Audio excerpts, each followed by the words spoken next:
We live in a cynical world, and we work in the business of tough competitors. I love you. You complete me. Just shut up. You had me at Hilara Bar.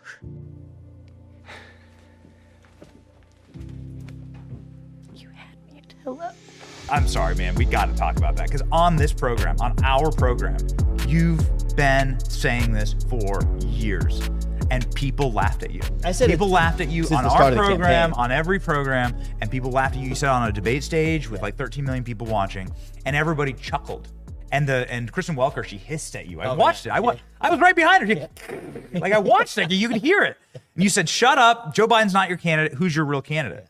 Everyone laughed, and no one's laughing now. They cut me off when I said it. But the reality is, you want to predict these things. You're not going to be correct about 100% of the predictions, but you'll be correct about most of them. How'd you do Just it? Follow the incentives. How'd you do it? Literally, it's just the same way that you think about in the hedge fund world, right? It's where I got my first start in my career. Make a contrary investment thesis. How do you do it? Just follow the incentives.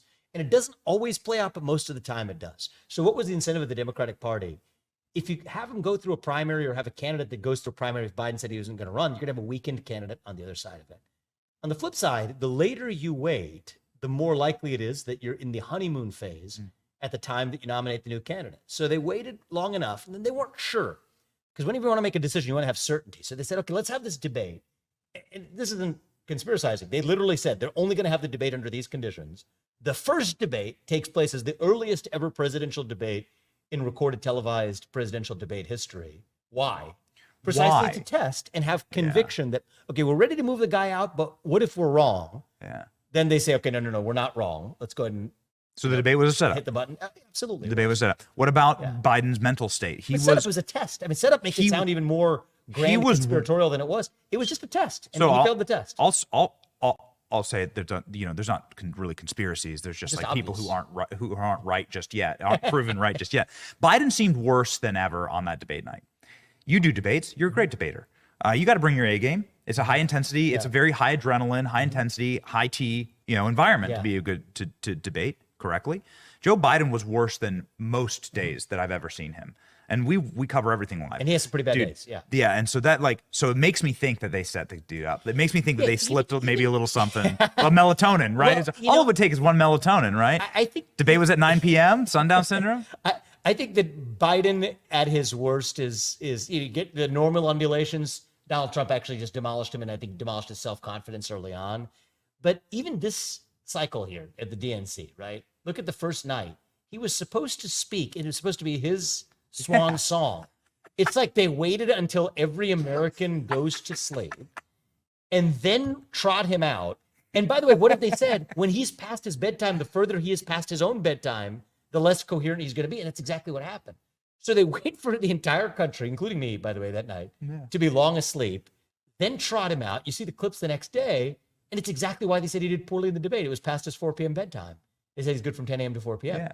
And so in some ways, I think that it's not some sort of smoke-filled room type conspiracy. It's just the machine operates according to its own best incentives. And it's exactly what you saw. So the truth is, we got to understand that's the way it's going to continue to be played now forward. I think there are going to be some more shoes yet to drop. But I think it's a risk for our side. So, I mean, in the hat you're in the hat you're wearing, in the seat you're in, it makes sense to continue to, be one step ahead of the curve and understand exactly what's going to happen, analyze the situation, lay it out. Is Joe Biden going to remain the president for the remainder of his term or not? Is that the next prediction? I think that's do you have a confidence? Do you have a confidence vector on that? What I will tell you is I think. Because why wouldn't they? Charlie was sitting in this chair like 12 hours ago, and he said no. They're going to let him play it out. And I say they have a free shot on goal. They have a free shot on goal. Yeah. They have a free shot on goal to get their diverse intersectionality woman president, and they don't even have to wait for an election. Well, it would. Why wouldn't they just take it? It would further advantage her in the election, right? So, do you think so? Well, I think there's always an incumbent advantage. The idea of people not having to make a leap to say that, okay, I can't quite see you as president, then they see you as president. You got the Oval Office to make addresses. They won't call them political speeches, but they'll be political speeches. And, I think Kamala Harris, you want that period, if you're a Democrat, to be probably as short as possible because the chance of her screwing something up, people understand, is probably quite high. That's why they didn't give her a ton of responsibility while she was in office.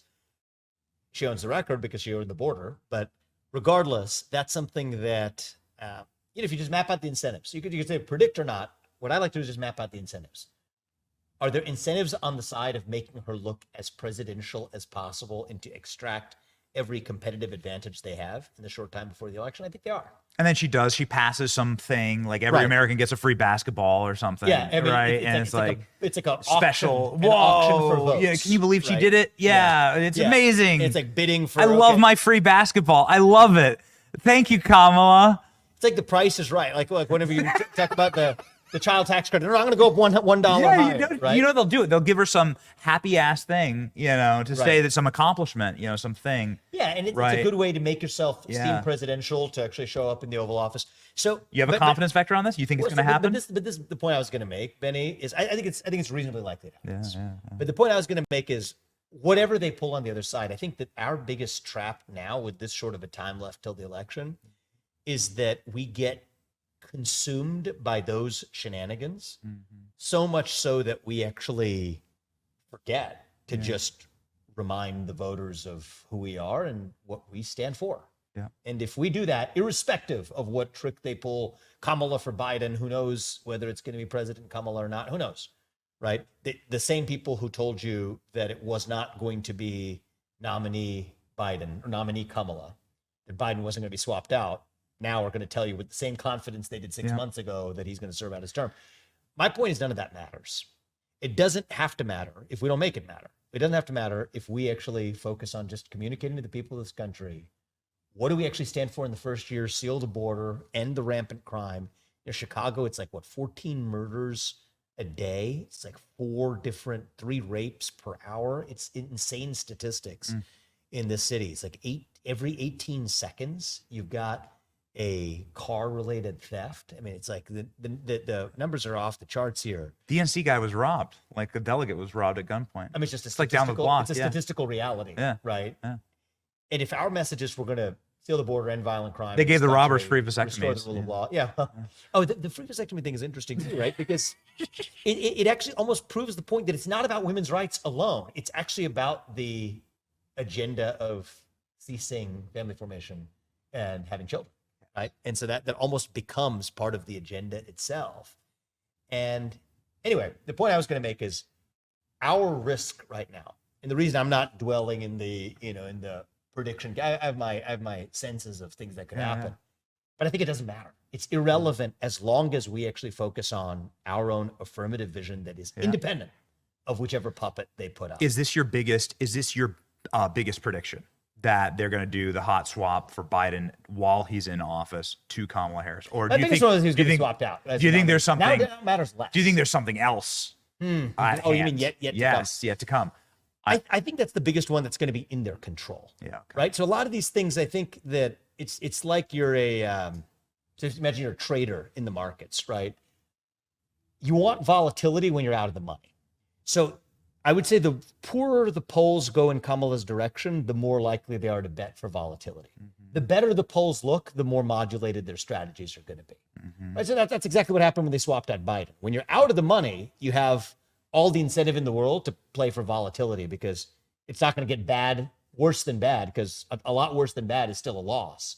Versus if you have volatility in the other direction, you can actually eke yourself out a win. So that's what they did with the swap out of Biden with Kamala. So I think it's a function of how the polls are actually looking. If the polls start sinking for Kamala and the honeymoon phases out, I think you're going to see some wild strategies deployed. I think if it looks like, roughly like it does right now, I think they're going to be temperate in their strategy, and the furthest they might consider going is the idea of potentially, and they have the perfect logic to do it, to say that, okay, well, the health reasons that stopped him from serving, as the presidential candidate, we've made a thoughtful decision on what's best for the American people, and they'd even get to take credit for it. It would kind of make sense if they did. So I think that it's going to be a direct function of what their incentives are. And most people, most parties, most organizations act according to their incentives. Expect nothing different of the Democratic Party. You talk about like Just play rock and roll, right? Yeah. What time is We got it? a little time. We got a little time. Okay, I couple got minutes. one final one for you because this is something that was talked about this morning. Mike Waltz, a member of Congress who's on the task force for the assassination task force. Yes. Okay. So he was here and he broke some big news about how many encrypted messaging devices the guy had from all these foreign countries. Yeah, Germany, New Zealand. Some of this was known, but it's really been confirmed now. Yeah, so it's been, and they cremated the body, and it seems the timing's. I don't believe in coincidences, man. Like so Donald Trump eats a bullet, right? Survives, becomes an icon, right? And that, like, covers of rap albums will be made out of that image. People getting it tattooed all over them. We were on the south side of Chicago. Every person told us they were voting for Trump. Every single, to a man, every single person. That doesn't surprise me. Yeah. So they have this like thing they can't control. Talk about something you can't control, right? But as you begin to learn more and more about that assassination attempt, I mean, you start to see some real failures that are unexplainable and unforgivable. How did that thing come about? Like how do you view that in the greater zeitgeist of events that have been orchestrated or allowed? And then as soon as Trump survives that, Biden drops out. And I'm thinking, okay, was there somewhere deep down, was there some type of, was that a contingency plan, right? That we're going to actually kill the guy. We're going to actually kill Trump. Well, we don't know much about this guy who we know nothing about this guy. It's actually that's right. It's like shocking. he never existed, and they lit him on fire, And Vivek. so here's what I'll he's say. gone. The body's gone. I think the reality is, can people agree on one thing? I mean, I don't care most Democrats here, even the ones I met earlier today, I think would probably agree on this, is the people deserve to know what the hell happened. Yeah. What was up with that security lapse? What was up with the guy that actually people at the rally were able to point out and see what resulted in that level of negligence? And whatever the answer is, it's not going to be great. If it's that level of negligence that exists in the Secret Service and in the Department of Homeland Security and the people who are designed to protect this country and the U.S. president, that's not a good answer.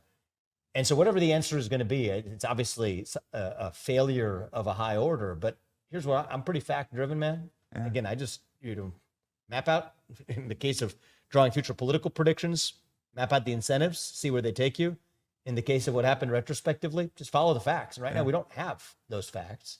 And so I don't know who in Congress is leading the way, but, I suspect that after this election, people are going to try to, evade accountability. And I think that we need accountability because there was a great failure. We came within a centimeter of a national disaster. And so just tell us what the hell happened. And I think that that's what, as citizens of this country, we at minimum have a right to know. Need to find out if this guy was acting alone. And this doesn't preclude like somebody inside of our government doing it. What if it was another nation state? If it was a transatlantic flank? We don't know. But if it was another nation state staging an assassination attempt on our boy, then we should know that. Like, that shouldn't be hidden behind some encryption or locked away in some classified file. And we should know that country. Here's the case I would make to those in the government who have the general instinct of hide what you tell the public or be careful about what you tell the public. There is, for any event like this one, there's nothing that you could at this point in time tell the public that is worse than the worst of what somebody's going to imagine anyway. So just tell them the truth. Because historically the case used to be, oh, no, because then we're going to erode public trust in our government. Okay, maybe that was true when the American people were naive in like pre-1950, in whatever, before we've actually seen a lot of what we've seen. But at this point, even the argument that, no, the people can't handle it because then they're no longer going to have public trust in, let's say it was bad negligence, whatever the answer was, it's not going to be worse than what the worst of people out there are going to imagine anyway. Yeah. And so just tell the truth. And it's a radical idea for a government. And I don't say this sarcastically. It actually is a radical idea. It actually is quite a radical idea. American Revolution was radical for this reason. The idea that we, the people, create a government that is actually accountable to us, that actually just tells us the truth, and that has people who we can vote out when they don't, and that allows us in the meantime to speak our minds openly and express our opinions without anybody telling us which opinions we can or cannot express. Actually, that is a pretty radical idea. And so I don't say that sarcastically, that's a radical idea. I mean in a deeply literal American heritage sense of the word radical. If you believe in that radical idea, then yes, why doesn't the government just get to the bottom of it, be open with the public, and whether you're on the left or the right, I think that's one thing we can all probably get behind.